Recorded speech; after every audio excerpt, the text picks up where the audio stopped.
من الشیطان الرجیم بسم اللہ الرحمن الرحیم صلی اللہ علیہ حبیبہ سیدنا محمد وآلہ وصحبہ وبارک وسلم۔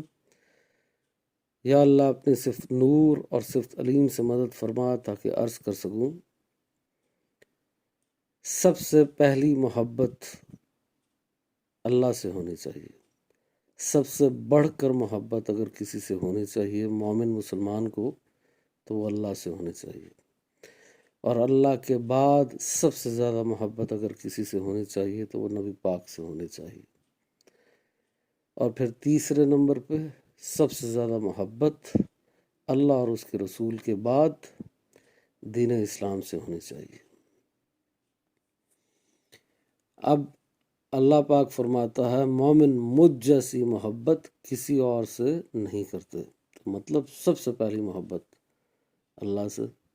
دوسری دلیل کیا کہ نبی پاک صلی اللہ علیہ وسلم نے فرمایا تم تب تک مومن نہیں ہو سکتے جب تک اپنی ہر چیز سے بڑھ کر مجھ سے محبت نہ کرو، یہاں تک کہ اپنی جان سے بڑھ کے بھی مجھ سے محبت نہ کرو تو مومن نہیں ہو سکتے۔ تو ثابت ہوا کہ سب سے زیادہ محبت اللہ سے اور اس کے بعد نبی پاک سے۔ پر کچھ لوگ صرف اس حدیث کو پڑھتے ہیں تو ان کے ذہن میں ایک سوال پیدا ہوتا ہے یا اعتراض پیدا ہوتا ہے کہ نبی پاک نے فرمایا کہ تم تب تک مومن نہیں ہو سکتے جب تک ہر چیز سے بڑھ کے مجھ سے محبت نہ کرو، سب سے زیادہ مجھ سے محبت نہ کرو۔ تو یہاں پہ وہ کہتے ہیں کہ جی نبی پاک سے محبت جو ہے وہ اللہ سے بھی زیادہ ہونی چاہیے، کیونکہ اس حدیث میں ایسی بات بیان کی جا رہی ہے۔ اس حدیث میں یہ بات بیان کی جا رہی ہے کہ مخلوقات میں سب سے زیادہ محبت جب تک نبی پاک سے نہیں ہوگی تو انسان مومن نہیں ہو سکتا، اور اللہ مخلوق نہیں ہے، کیونکہ اللہ کی ذات و صفات کے علاوہ جو کچھ موجود ہے وہ سب مخلوق ہے۔ اس لیے نبی پاک نے جو فرمایا کہ سب سے زیادہ محبت مجھ سے، تو مطلب مخلوقات میں سب سے زیادہ محبت نبی پاک سے ہونی چاہیے۔ ایسے ہی اللہ نے فرمایا کوئی مومن مجھ جیسی محبت کسی اور سے نہیں کر سکتا۔ تو ثابت ہو گیا، واضح ہو گیا کہ سب سے زیادہ محبت اللہ سے، اور پھر نبی پاک سے، اور پھر دین اسلام سے۔ اس کے بعد آپ چاہے اہل بیت سے محبت کریں، صحابہ سے محبت کریں، اولیاء اللہ سے کریں، علماء حق سے کریں، یا پھر والدین سے کریں، اولاد سے کریں، بیوی بچوں سے کریں، وہ آپ کی اپنی مرضی ہے۔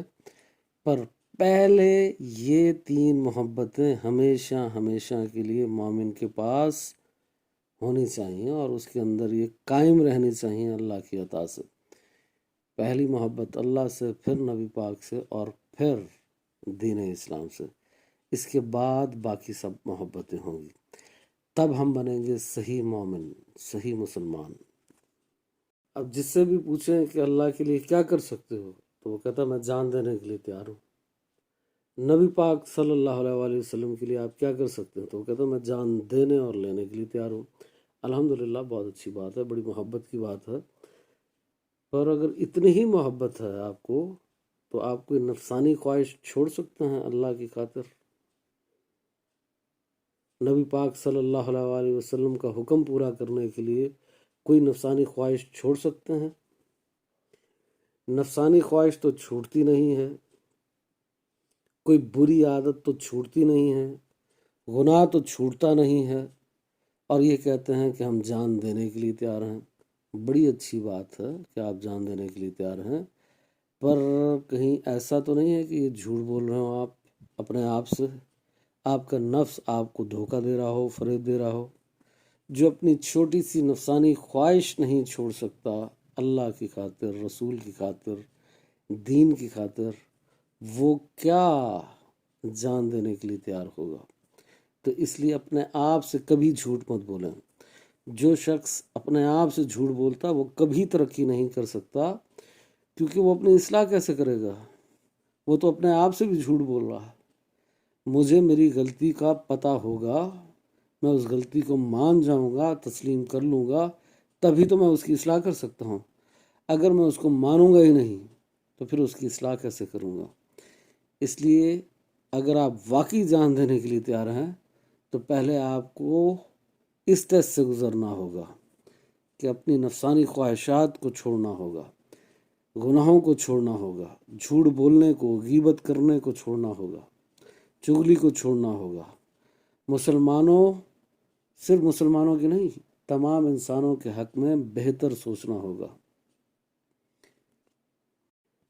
ہر کسی کی خیر کا ارادہ کرنا ہوگا، پوری مخلوق کی خیر کا ارادہ کرنا ہوگا۔ ایک تو حقوق اللہ ہیں، اللہ کے حقوق، ایک حقوق العباد ہیں یعنی انسانوں کے حقوق، ایک جانوروں کے حقوق ہیں، ہم سے اللہ کے حقوق پورے نہیں ہوتے، انسانوں کے حقوق پورے نہیں ہوتے، جانوروں کے حقوق ہم نے کیا پورے کرنے ہیں؟ تو ہم نے اللہ کے حقوق پورے کرنے کے بعد انسانوں کے حقوق پورے کرنا ہے، چاہے وہ مسلمان ہوں یا نہ ہوں، سب کے حقوق پورے کرنے کی کوشش کرنی ہے۔ پھر جو حکم ہے کہ کفار سے جہاد کرو، یہود نصارہ سے جہاد کرو، تو وہ تب ہے جب وہ آپ سے خود جہاد شروع کر دیں، یا آپ کو ان سے خطرہ ہو کہ وہ آپ کے خلاف اعلان جنگ کرنے والے ہیں یا کر چکے ہیں، تب آپ ان کے ساتھ لڑیں گے، ورنہ اس کے علاوہ آپ ان کے بھی حقوق پورے کریں گے۔ یہ دین اسلام ہے۔ روز اپنے آپ کو بہتر کرنے کی کوشش کریں، چاہے آپ ایک لفظ کیوں نہ سیکھ لیں۔ میری بڑی کوشش ہوتی ہے کہ میں 2 کام کرتا ہوں، یا پڑھتا رہتا ہوں یا پھر سکھانے کی کوشش کرتا ہوں۔ آپ اگر پورا دن رات نہیں پڑھ سکتے یا نہیں پڑھا سکتے تو کم از کم چاہے ایک لفظ بھی سیکھیں اور روز سیکھیں۔ مطلب حضور نے فرمایا کہ مومن کا ہر آنے والا دن پچھلے دن سے بہتر ہوتا ہے۔ تو مطلب اگر آپ کیسے مومن ہیں؟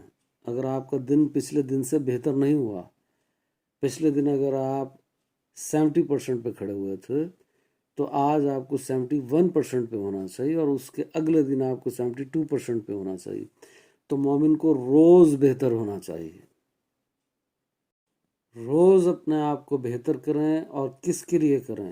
اللہ کی خاطر کریں، اللہ کے حکم اور اللہ کی رضا کی خاطر کریں۔ خالص وہ ہے جس میں کسی چیز کی ملاوٹ نہ ہو، اور خالص کی 2 شرائط ہیں کہ وہ ہر کام اللہ کے حکم سے کرتا ہے اور ہر کام اللہ کی رضا کی خاطر کرتا ہے۔ تو جہاں سے بات شروع ہوئی تھی اس بات کی طرف واپس آتا ہوں کہ پہلی محبت، سب سے زیادہ محبت اللہ سے، اور اللہ کے بعد نبی پاک سے، اور اس کے بعد دین سے، اور اس کے بعد اللہ جس کی محبت آپ کے دل میں پیدا کر دے ان سب سے محبت کریں۔ اور صرف دعوے نہ ہوں کہ ہمیں اللہ اور اس کے رسول سے اتنی محبت ہے کہ جان دے دیں گے۔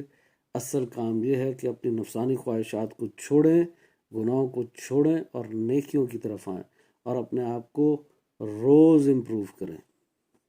در حقیقت بات یہ ہے کہ ہمارا ظاہر کچھ اور ہے اور باطن کچھ اور ہے، دعوے کچھ اور ہیں۔ دعویٰ تو یہ ہے کہ سب سے زیادہ اللہ سے، رسول سے اور دین سے محبت ہے، اور ووٹ سارا دن شیطان کو دیتے ہیں۔